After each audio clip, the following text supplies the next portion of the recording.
on the way to Europe, I can go via Africa. That would be fantastic. And so that began my journey to Africa.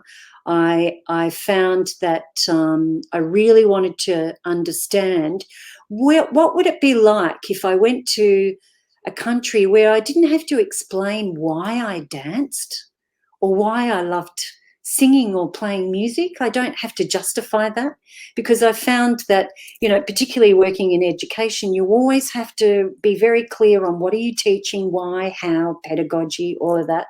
It's institution, as you say, and it has to have an outcome, etc. And I thought, no, I want to go somewhere where I don't have to explain why I dance and why I love dancing. And I found myself in Africa. So I ended up in Harare in Zimbabwe, and I basically went down south, came up the east coast, Zanzibar, Kenya, went across to the Congo, went right across the Congo, saw amazing music and dance in the Congo, and then went across to Nigeria, parts of West Africa, but mostly then into the Sahara, North Africa, and then into Europe.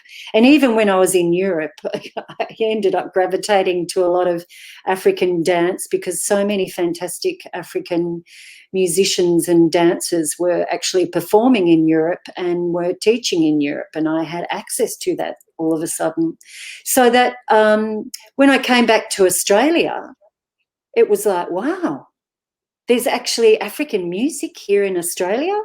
And it was like all of a sudden the African music scene had started to explode here in Australia.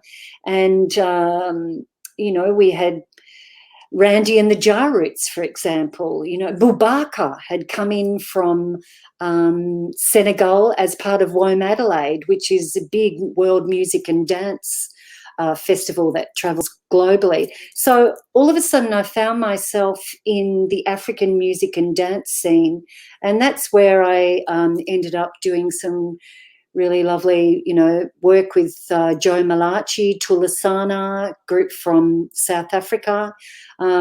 Chris Lesser had travelled to West Africa and had started up his own group called Adzuhu, and I was a dancer with Adzuhu, and he was very instrumental in helping Ghanaians particularly come out to Australia.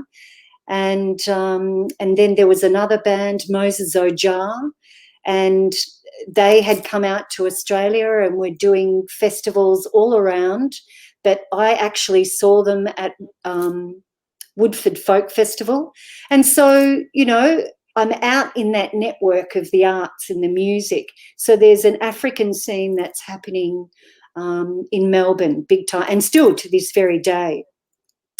So then what happened was that one of the drummers from Moses Ojar, Isaac Parr Brown, he, yes, we met and had a family. And what was great was that, he was very interested in running a drumming and dance tour to Ghana, West Africa, and that is how it all began. So he was my connection to Ghana. And then I met Selete Nyomi, who was from Agro Theatre Company, and I met all these wonderful Ghanaian artists who, some of them are still my dear friends here and now living in Melbourne and have got children themselves. And what's wonderful about that is that having that strong connection to Ghana over the years since 2001, I started taking study tours to Ghana every year, teaching in the schools and also working with the Asante Dance Theatre